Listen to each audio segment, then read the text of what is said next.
Paling berkesan, eee, bisa traveling ya keliling dunia.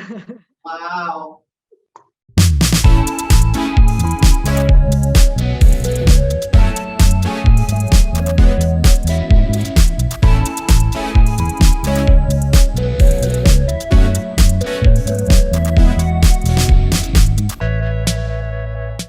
Bismillahirrahmanirrahim. Assalamualaikum warahmatullahi wabarakatuh.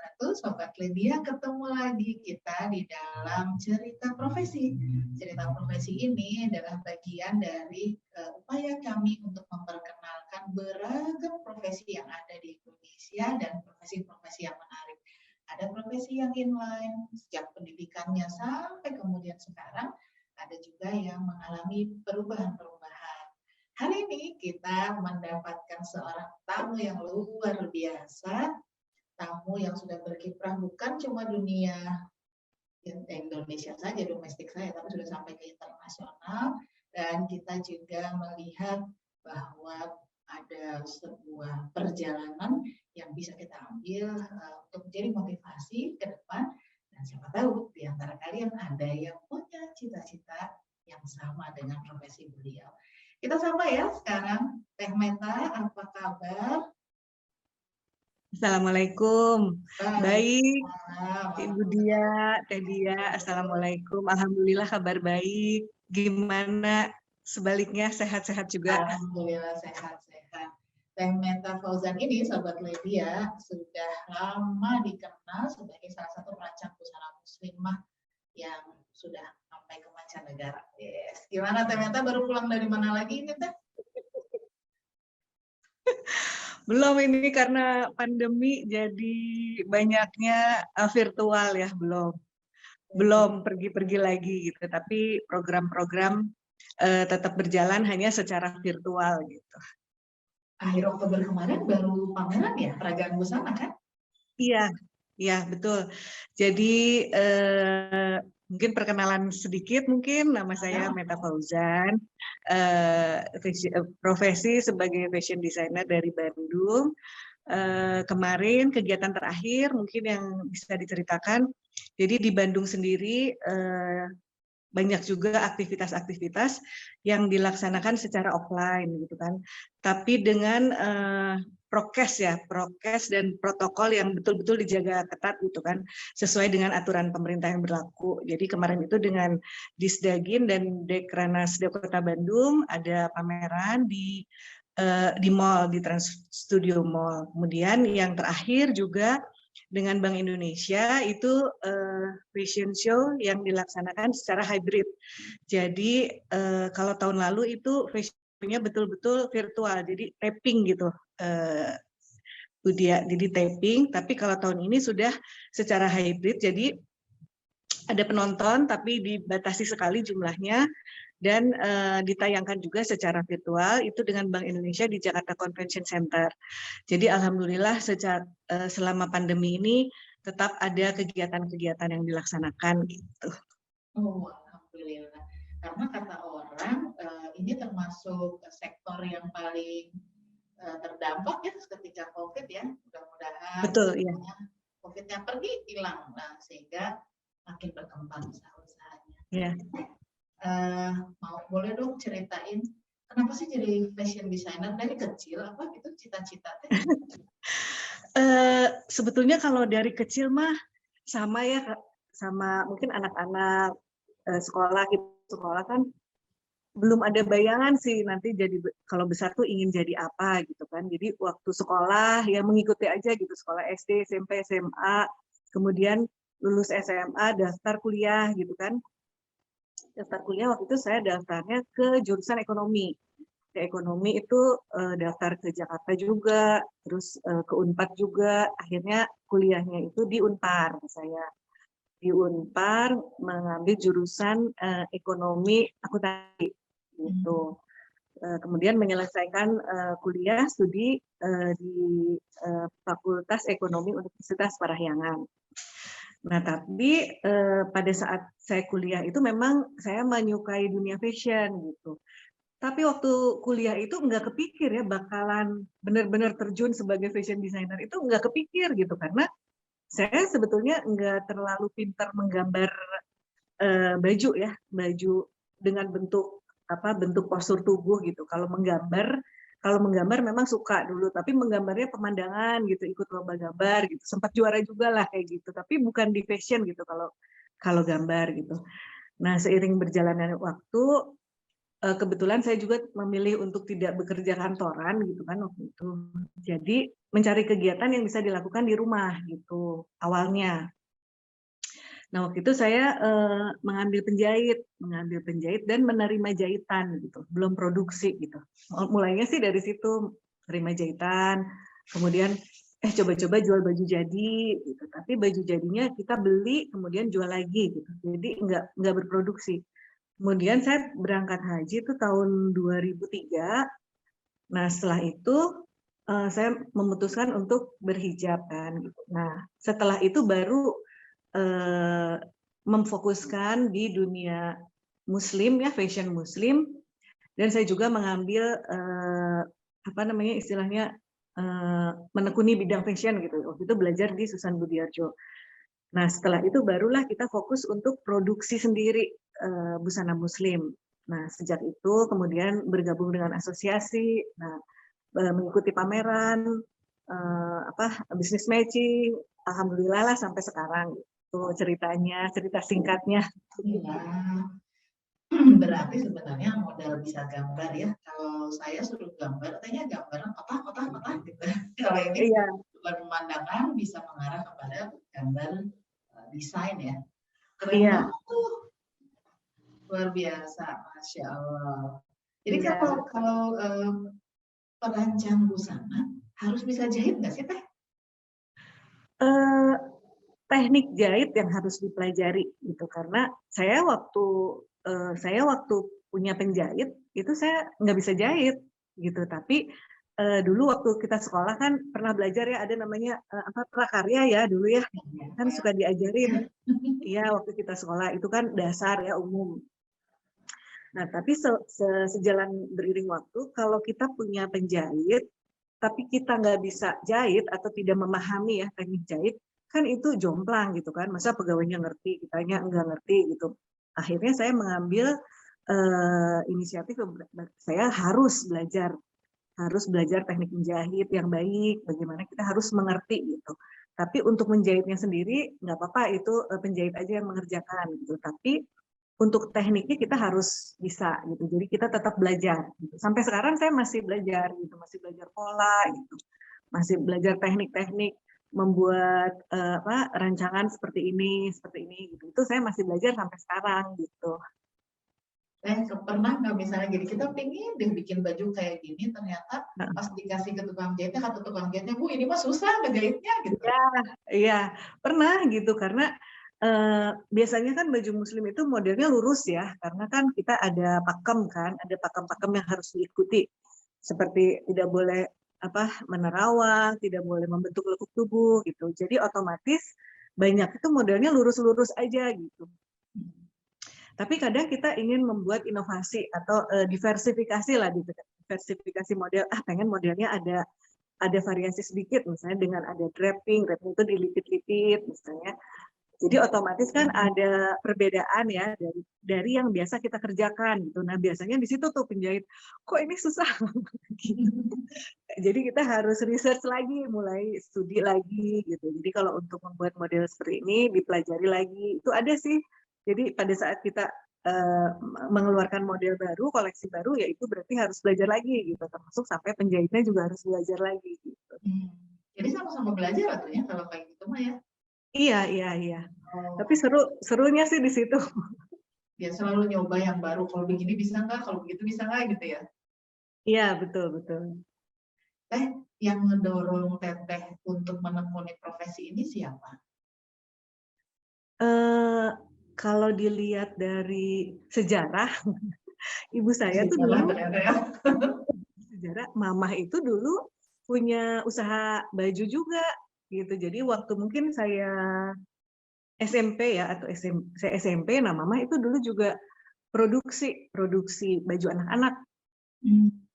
Jadi punya penjahit juga sih dulu gitu. Kemudian uak saya juga dulu ada yang bergerak di bidang fashion juga gitu. Jadi mungkin kalau dilihat secara lingkungan, mungkin lingkungan sekitar, memang ada sih, ada lingkungan terdekat tuh terlibat juga dengan dunia fashion gitu. Ini emang udah ada suasananya, Iya, pernah lihat gitu ya. Jadi nggak kaget betul. jurusan akuntansi pindah tiba-tiba gitu ya. Iya. Iya, Pernah nggak karena itu pikir milih profesi lain? Dulu sih waktu lagi kuliah ya, waktu memutuskan untuk saya kuliah di ekonomi gitu, cita-citanya saya itu pokoknya pengen kerja kantoran di gedung yang tinggi gitu tuh cita-citanya. Pokoknya pengen punya penghasilan sendiri gitu, penghasilan yang fantastis gitu. Terus kerjanya tuh pengen di gedung tinggi gitu. Alhamdulillah nggak pernah kejadian. Tapi sudah pernah melakukan fashion penyelenggara penampilan ya, artinya ya di yang melampaui gedung-gedung tinggi kan, ada di berbagai tempat ya. Alhamdulillah, iya. Ternyata Allah punya cara ya Teh yang Betul. luar biasa yang nggak pernah kebayang. Betul, Benar-benar betul. kebayang ya sama Teteh ya dulu ya. Iya, nggak pernah kebayang sama sekali. Nah, alhamdulillah ya luar biasa ya, ternyata Sobat Media ada banyak hal yang kita sudah berpikir bahwa ini paling baik buat kita, ternyata Allah tahu Betul. mana yang lebih baik dan terbukti. Iya, ya, betul. ternyata luar biasa desainnya. Kan pendidikannya ekonomi, terus jadi akhirnya memutuskan untuk usaha ini dan kemudian harus belajar lagi kursus, bahkan sampai Iya, betul. sekarang kalau ada model baru yang mau dimunculkan, Teteh harus belajar lagi. Apa berarti Iya. profesi itu harus terus belajar? Kalau menurut saya iya ya kayaknya. Saya kalau mengambil contoh di bidang yang saya tekuni gitu ya. Karena kita kalau misalnya kita ingin maju, terus ingin tetap update, otomatis kan kita harus terus belajar. Terus kita kan melakukan research gitu kan. Tren busana itu ke depan seperti apa gitu. Kemudian yang kita miliki, kemampuan yang kita miliki, apakah sudah bisa gitu kan mengikuti perkembangan di dunia fashion ini gitu. Nah, kalau misalnya kita diem aja kan tidak melakukan peningkatan gitu kan, peningkatan dalam segi misalnya produksi ataupun dalam segi marketing gitu, menurut saya kan kita akan ketinggalan gitu kan. Jadi mungkin di bidang apapun juga ya kita tetap harus belajar ya, tetap harus belajar dan meningkatkan kemampuan yang kita miliki supaya terus kita tetap bisa terus beradaptasi dengan apa yang diinginkan oleh masyarakat saat ini gitu. Kalau menurut saya sih seperti itu ya. Wah, berarti apapun profesi kita, termasuk tadi fashion designer, tetap harus mau belajar ya. Bukan berarti belajarnya harus di sekolah formal, tapi kita terus harus menggali, ada riset, menganalisa gitu ya Teh ya. Betul. Berarti nggak boleh berhenti. Dan pengembangan inovasinya mungkin mulai dari baju bisa sampai ke kerudung, ke meja dan lain sebagainya. Kayaknya yang dipakai ini desain sendiri ya. Nanti kita habis break ini kita akan mendengarkan apa aja sih jenis-jenisnya yang sudah diinovasikan oleh Teh Meta dan juga nanti cerita seru-serunya buat Sobat Media. Kita break dulu untuk melihat profil Teh Meta dan juga karya-karyanya, dan nanti kita ngobrol lebih dalam lagi, ada rahasianya. Ya, baiklah. Kita break dulu ya, teman-teman. Sampai nanti kita sambung berikutnya. Meta Fauzan, seorang fashion designer yang telah lama malang melintang di dunia fashion muslim. Seusai lulus dari Universitas Parahyangan Bandung, Meta Fauzan mengawali karir sebagai fashion designer berawal dari rumah. Seiring berjalannya waktu, produk fashion karyanya semakin dikenal luas oleh banyak orang. Meta Fauzan juga telah mengikuti pameran fashion hingga ke luar negeri. Pameran di Austria, Praha, Budapest, hingga ke Paris, Perancis telah dijajalnya. Simak lagi yuk kisah sukses dan pengalaman menarik lainnya dari Meta Fauzan.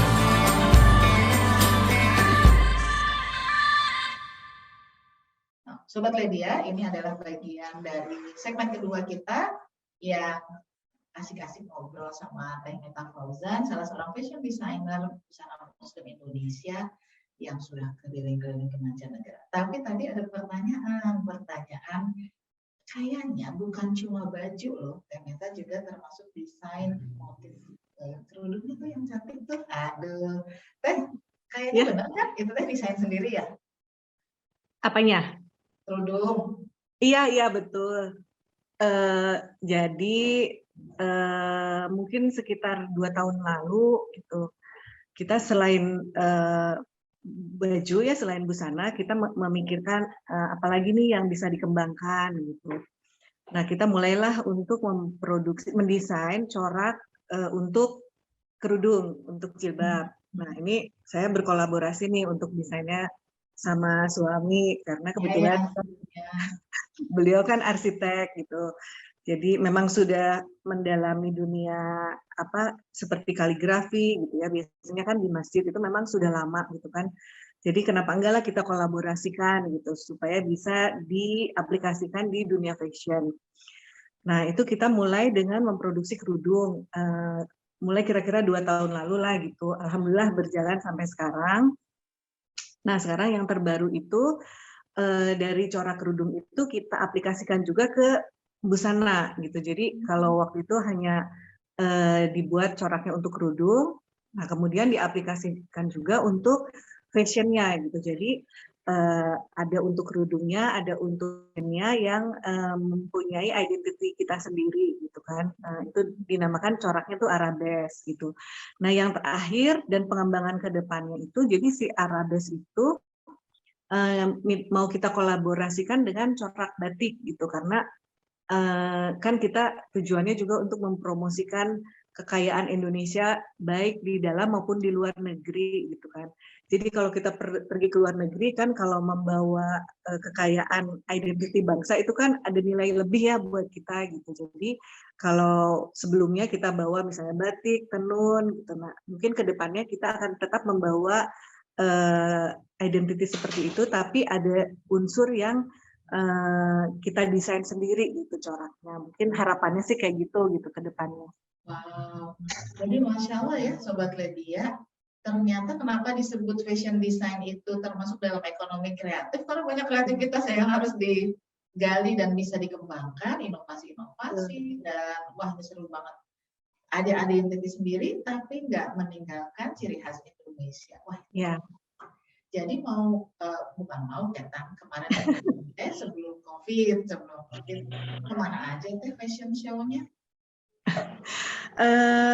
Fashion show itu kalau fashion show itu mulainya banget gitu kan, saya bergabung dengan asosiasi kan IPBM. Mungkin disitulah belajar bagaimana mengikuti fashion show yang benar gitu ya. Karena sebelumnya kan dulu kita suka juga bikin misalnya di rumah apa gitu.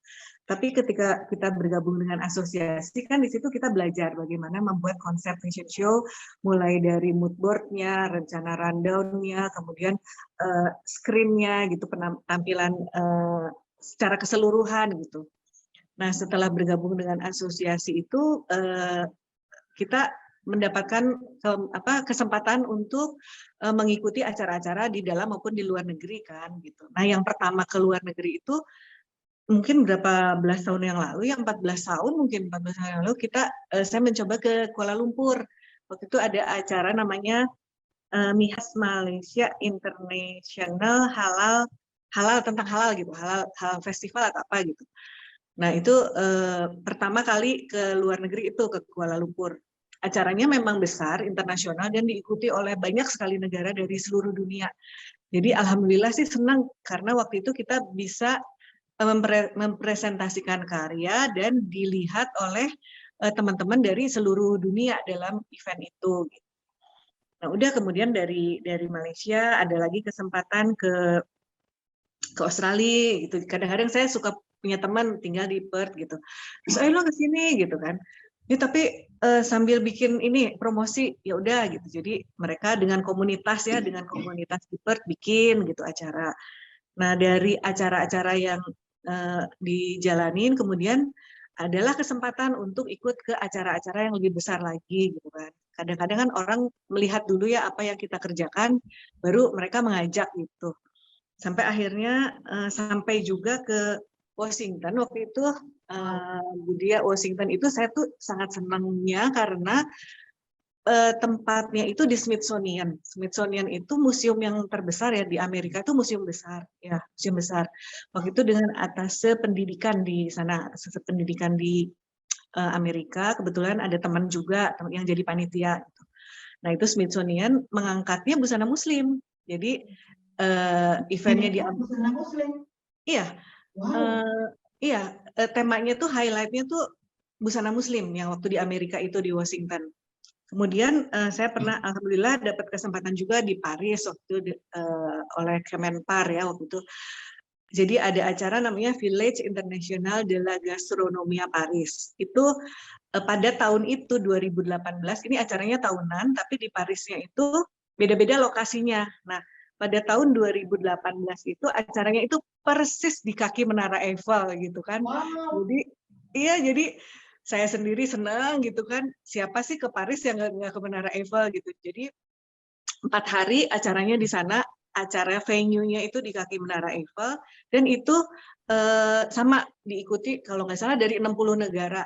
Walaupun memang tema acaranya itu kuliner, jadi setiap negara mempresentasikan kuliner dari negara-negaranya, tapi di situ ada stage, jadi tiap hari itu ada perform. Nah dari Indonesia alhamdulillah kita yang diajak untuk presentasi ya, fashion show busana muslim juga waktu itu saya gitu. Tapi dengan stylish kerudungnya dengan turban gitu. Tapi saya mengangkatnya tetap bawa tenun juga gitu. Jadi alhamdulillah lah itu sesuatu yang sangat menyenangkan gitu. Luar biasa ya.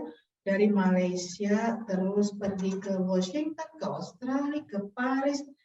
Tahu nggak Sobat Legia, tadi waktu ditanya, Teteh udah dari mana aja? Sampai lupa, banyak aja. Banyak banget kayaknya. Sampai lupa udah kemana aja. Wah, luar biasa. Masya Allah. Masya Allah. Ya, kalau kita menekuni satu profesi, kita bisa berkembang dan banyak, luar biasa. Apa bedanya fashion show di luar negeri sama di dalam negeri? Beda sekali ya, karena itu benar-benar kita harus bawa sendiri gitu kan bajunya. Nanti kalau sudah dipakaikan kita harus beresin juga sendiri gitu. Kecuali kalau misalnya eventnya memang event pemerintah, misalnya KBRI atau Konjen atau seperti acara kementerian, biasanya kan mereka dengan tim ya. Jadi kita terbantulah ada yang membantu gitu kan. Gitu. Tapi secara teknis pelaksanaan gitu. Tapi kalau untuk secara expose gitu, tentu saja kalau di luar negeri itu expose-nya akan lebih besar gitu kan, karena kita memperkenalkan karya kita bukan di negeri sendiri gitu. Jadi di negeri tempat kita melakukan fashion show itu, kemudian biasanya mereka itu kan diliputnya oleh negara-negara lain juga gitu. Jadi exposure-nya pasti lebih besar lah, alhamdulillah. Ngalamin di mana sih Teh yang angkat junjung itu? Kenapa? Yang angkat junjung itu barang-barang sendiri harus segala macam sendiri itu di mana? Jadi waktu itu saya pernah ada acara di Budapest, tapi saya ikutnya dengan IO ya gitu. Jadi dengan IO. Sehingga kalau dengan IO itu kan berarti kita tim sendiri ya, tim sendiri. Nah, kan armadanya terbatas kan gitu. Jadi mungkin cuma ada berapa orang lah yang mengurusi kita semua gitu ya, serombongan gitu. Jadi itu betul-betul kita bawa baju gitu. Nah, bajunya itu kan kita harus persiapkan nih, misalnya dari hotel ya. Nah, itu kan kita harus setrika sendiri. Terus siapin gantungannya, bawa ke venue kan, bawa ke venue. Dari venue itu ada display dulu kan, ada display dulu di ruang display. Nah, kita display tuh gantungin. Terus jam berapa nanti ada fashion show-nya di belakang gitu.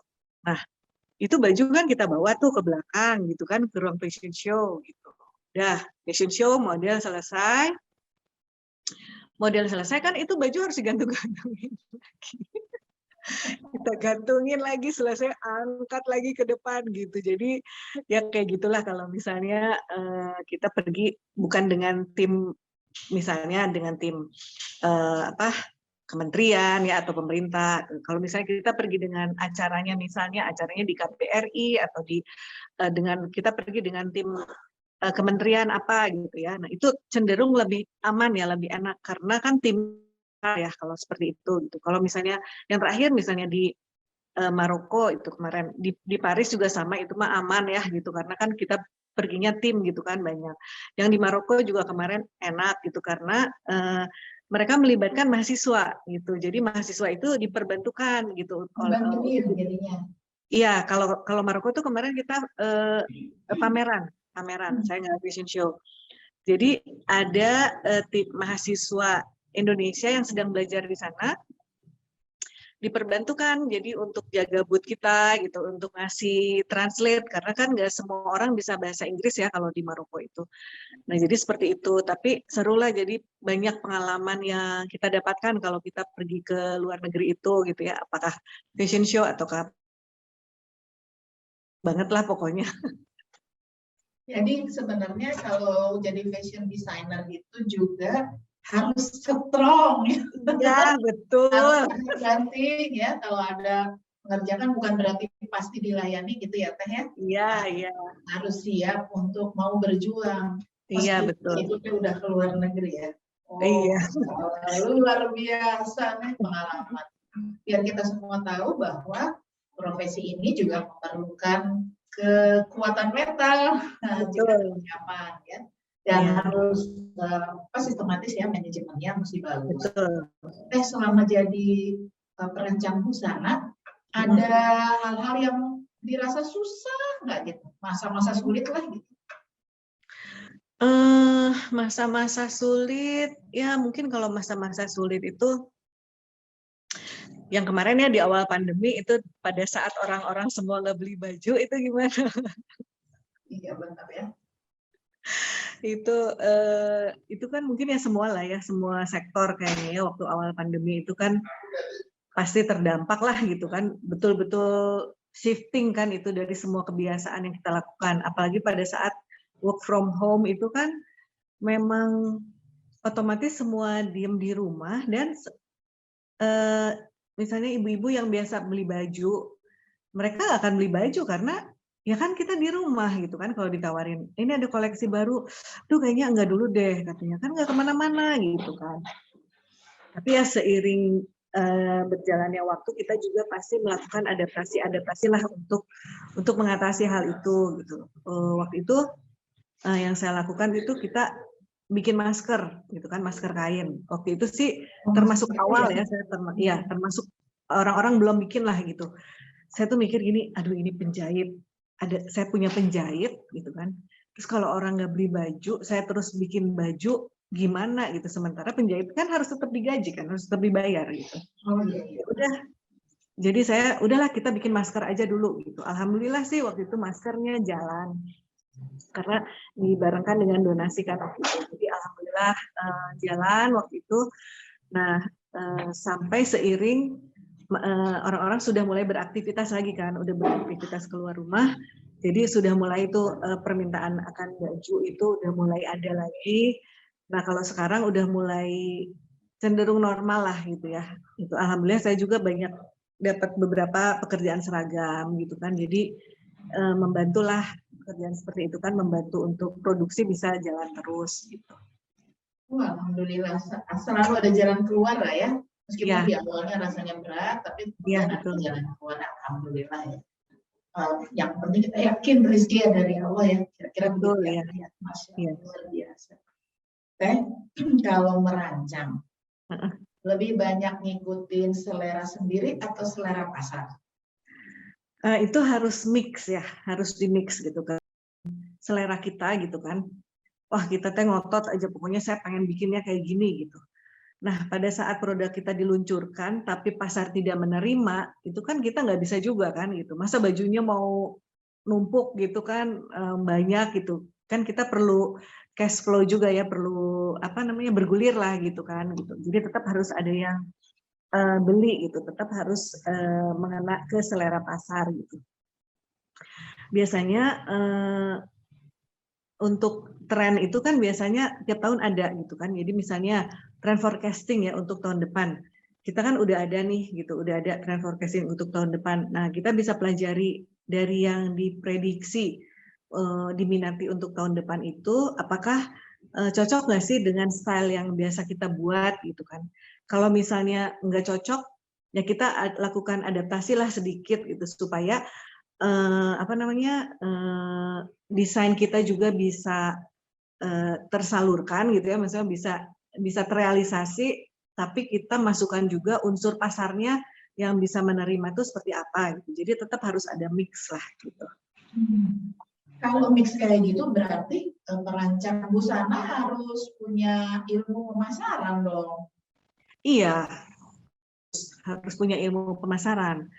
Apalagi sekarang kan dunianya juga kan dunia digital ya gitu. Jadi saat ini memang kita tuh memang banyak banget yang harus kita pelajari gitu. Nah, kalau dulu kan mungkin ilmu pemasarannya hanya pemasaran offline ya, offline. Bagaimana kita memasarkan produk yang ditawarkan secara offline gitu kan. Nah, untuk sekarang kayaknya kita harus udah berubah ke era digital kan gitu. Nah, itu juga kita harus belajar bagaimana memasarkan produk secara digital. Itu kan kita belajar lagi gitu. Jadi tetap harus terus belajar lah gitu. Nggak cukup anak buah aja deh gitu yang bagian Nggak bisa. pemasaran, kita desain aja, nggak bisa. Nggak bisa. Oh. Karena tetap ini untuk misalnya contoh ya untuk pengembangan usaha gitu kan. Saya diskusi juga nih sama anak-anaknya yang pemikirannya kan lebih update mungkin ya gitu. Terus maunya saya kan ya udahlah anak yang jalan gitu, saya kan nggak bisa. Terus mereka tanya, nah yang tahu produknya kan mama katanya gitu kan, kita kan nggak tahu, yang tahu segala macamnya kan mama, jadi tetap mama yang harus menentukan ini gimana, ini tetap kita yang mengerti gitu ya, kita yang mengerti tetap harus memberi masukan kepada misalnya tim marketing gitu, kita misalnya mau memasarkannya, mau memperbesar pasarnya sebesar apa gitu, nanti balik lagi pertanyaannya akan diajukan ke kita. Nah, modelnya itu yang harus di scale up itu yang model jenis apa gitu. Tetap kita yang harus memberikan jawaban gitu. Ternyata nggak bisa, udahlah saya mah udah aja sampai sini pokoknya diserahin aja ke tim manajemen gitu. Nanti dari manajemen akan balik nanya sama kita. Iya, balik gitu ya. Iya.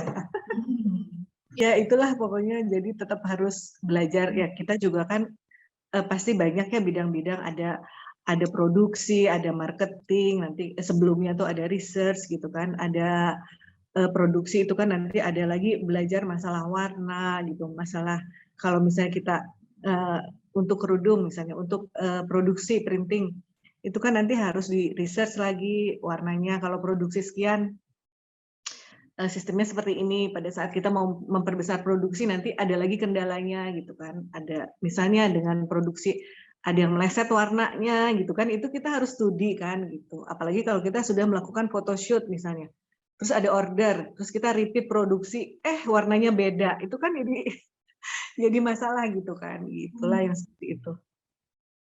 Ya Allah, ternyata ilmunya banyak banget ya yang harus dipelajari. Betul ya.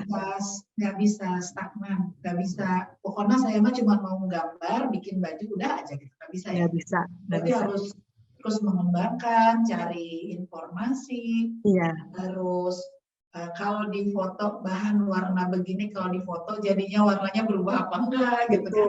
Iya. Terus menjaga keinian konsumen ya, kenyamanan konsumen. Iya, kepuasan. Kepuasan. Kuningnya jadi begini gitu kan. Iya. Jadi banyak sekali nih ternyata ilmu yang kita dapat dari Teh Meta bahwa perancang busana nggak cuma gambar, Masya Allah, ternyata ilmunya harus dipelajari banyak, terus pengalamannya, mentalnya juga harus kuat, siap, strong ya, harus strong. Masya Allah, luar biasa. Sobat Ledia, kita akan masuk ke segmen ketiga nanti, tapi kita break dulu sebentar, dan kita akan dapatkan informasi yang cukup banyak terkait tentang Teh Meta. Kita break dulu ya.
ke segmen ketiga obrolan asik dan menarik kita dengan Teh Meta Fauzan. Biarpun saya udah lama kenal sama Teh Meta, ternyata dengan ngobrol gini jadi baru tahu, oh iya ya ternyata perancang busana tuh banyak sekali yang harus dipelajari dan pengalamannya asik-asik dan seru-seru.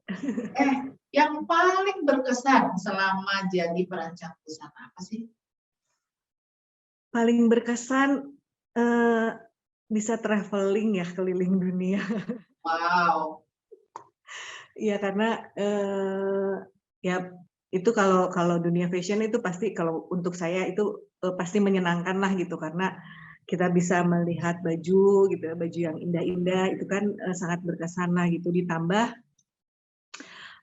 wawasan pasti jadi meningkat, kemudian networking juga jadi luas gitu kan, dan kita tiba-tiba bisa menjelajah ke dunia dan benua di luar sana gitu kan, hanya dengan membawa satu koper baju-baju.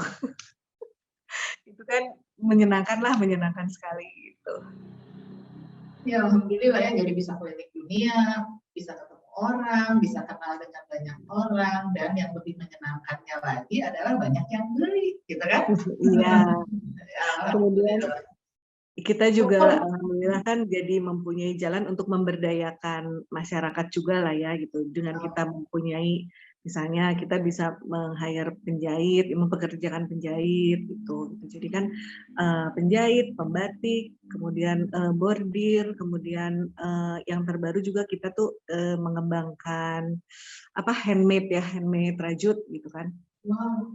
Kedepannya kita pengen juga mengembangkan gitu. Jadi itu memang nantinya mungkin siapa sih yang punya passion untuk merajut gitu ya, nanti kita mungkin saya bisa koordinasi juga sama Bu Lydia mungkin untuk memperbesar pasarnya gitu kan. Jadi kan itu bisa mengumpulkan wanita-wanita gitu kan, ibu-ibu yang mereka mempunyai keluangan waktu gitu kan. Jadi bisa diisi, dimanfaatkan dan dijadikan produktif gitu, sesuatu hal yang produktif itu. Dikolaborasikan dengan fashion gitu. Jadi seperti yang terakhir itu kan fashion, tapi kita bawa juga tuh hasil rajutan-rajutannya gitu. Alhamdulillah ada yang pesen juga gitu si tas-tasnya gitu. Jadi kan katanya kita harus berkolaborasi kan sekarang itu kalau mau maju gitu. Masya Allah, luar biasa ya, mulai merambah ke bagian lain yang sebenarnya bagian dari kolaborasi. Iya. Fashion design, stylist, segala macam. Jangan-jangan habis ini ke sepatu deh kayaknya. Berkembangnya tambah luas ya. Dan pernah terpikir pengen berhenti gitu? Pengen berhenti, kadang-kadang suka sih pengen juga, tapi sayang gitu ya kalau berhenti, kenapa harus berhenti gitu kadang-kadang kan gitu. Jadi pada saat kita mungkin kadang-kadang orang kan punya kejenuhan lah gitu ya, kejenuhan pastilah kadang-kadang suatu saat ada. Tapi pada saat kita merasa jenuh, justru kita harus tetap berkolaborasi gitu kan, terus melakukan networking, silaturahmi gitu kan, sehingga timbul jalan gitu kan, jalan keluar gitu. Udah kita bikin ini gitu. Jadi aktivitasnya tuh bisa terus berjalan gitu. Kayak misalnya kita ikut pameran misalnya, nanti biasanya dari pameran itu ada aja kelanjutannya gitu. Misalnya ada event lanjutan, tiba-tiba diajak lagi untuk event lain, seperti itulah gitu. Alhamdulillah. Jadi dari pertemanan, dari ngobrol, dari silaturahim, ternyata bisa mengembangkan. Jadi kalau lagi jenuh, mendingan ketemu sama teman-teman kali ya. Silaturahmi. Nah, benar. Silaturahim itu menambahkan rezeki, manjangin betul kan, gitu kata Rasulullah. Iya, betul. Ternyata benar ya, terbukti ya Teh ya. Betul ya. Ada skup yang kecil ternyata bermanfaat sekali. Teh, kata orang kalau perancang busana kan bukan sibuknya sih, maksudnya segmennya itu diri sendiri sama orang yang kira-kira beli segmen pasarnya. Nah, kalau kita nanya misalnya gini, kalau perancang busana, teman-teman perancang busana itu kira-kira apa ya yang bisa ngebantu masyarakat? Kalau Teteh tadi kan pemberdayaan pada lingkup Teteh sendiri, ada yang lebih luas kira-kira apa ya yang bisa diberikan? Misalnya kita bisa juga memberikan pelatihan untuk bagaimana sih memulai menjahit misalnya kan, atau bagaimana memulai bisnis fashion gitu kan. Kadang-kadang segala sesuatu itu kan tidak bisa dimulai tiba-tiba jadi besar gitu kan. Segala sesuatu itu kadang-kadang mungkin harus dimulai dari hal-hal yang kecil gitu. Mungkin dengan kita berbagi, sharing gitu bisa menjadi bisa menjadi insight mungkin untuk timbulnya usaha-usaha baru di sekitar kita, mungkin juga bisa seperti itu. Yang kemarin yang masker teteh juga kan termasuk ya, Iya. termasuk jadi buat donasi dan lain sebagainya. Iya, betul. Ternyata sebetulnya bisa kita berkontribusi banyak kepada masyarakat. Sayang deh waktu kita terbatas. Pesan apa buat adik-adik yang ingin jadi perancang busana supaya mereka udah mempersiapkan diri dari sekarang? Untuk adik-adik yang ingin menjadi perancang busana, nomor satu memang kita harus passion-nya ke situ gitu kan. Karena kalau kita memang passion-nya ke situ, mau susah, mau nanti ada kendala apa aja Kak, mempunyai keinginan kuat gitu ya untuk belajar, untuk berjuang gitu supaya berhasil di situ. Kemudian harus terus belajar, kemudian harus juga bersosialisasi dengan orang lain untuk membuka kesempatan-kesempatan. Dan yang nomor satu ya mungkin kita harus banyak belajar lah gitu, apakah di bidang yang kita inginkan gitu. Alhamdulillah, belajar, Masya Allah, luar biasa. Belajar sebelum jadi perancang busana, belajar ketika jadi perancang busana dan mau mempelajari sesuatu yang baru. Wah, ini berarti kata kuncinya tuh belajar. Yang satu loh. Yang keduanya, kesempatan itu juga termasuk juga mengambil ilmu ya dari orang-orang yang bisa jadi pengalamannya beda sama kita, tapi kita dapat ilmunya. Ketiga tadi memang harus mau terus berinovasi ya, ada terobosan-terobosan baru. Luar biasa, Masya Allah, obrolan kita pada hari ini. Saya ngobrol sama Teh Meta nggak pernah loh selama ini dan dapat informasi yang banyak banget. Jadi Sobat Ledia jangan sungkan-sungkan untuk terus menggali karena ada banyak profesi yang luar biasa Allah berikan, tawarkan kepada kita tuh banyak banget. Yang penting sekarang kita mencari informasinya sambil juga melihat minat bakat kita sebenarnya kemana. Dan kita berharap mudah-mudahan dengan tadi ya passionnya udah tahu, kemudian kita udah mempelajari wawasannya, tekad yang kuat untuk mencapai cita-cita dan menjalani profesinya dengan sepenuh hati. Alhamdulillah, atur nuhun Teh Meta. Sami-sami nuhun juga. Untuk loh dapat ya, insight yang begitu banyak. Saya aja yang udah hidup selama ini baru tahu kalau perancang busana ternyata ada banyak hal yang menarik ya yang kita bisa pelajari. Atur nuhun bisa mudah-mudahan kita bisa ketemu di sesi-sesi lain untuk ngobrol lebih dalam. Siapa tahu ada Sobat Ledia yang juga ingin belajar banyak sama Teh Meta ya. Insya Allah Teh Metanya juga ada di Bandung, nggak kemana-mana, jadi nggak kemana-mana, belum kemana-mana dan punya outlet yang di Bandung. Kalau yang mau tanya, yang mau apa bisa sekalian ya, gitu ya Teh Meta. Iya. Kita bisa bersilaturahim lagi. Sambil kita juga doakan mudah-mudahan usahanya sukses. Amin. Ya,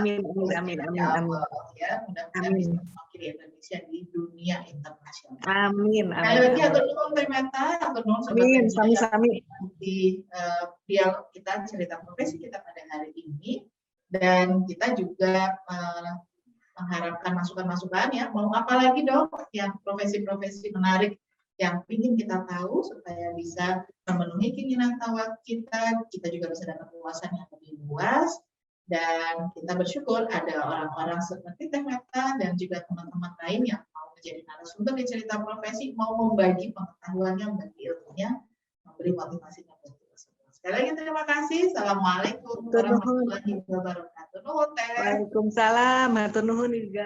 Mangga. Assalamualaikum warahmatullahi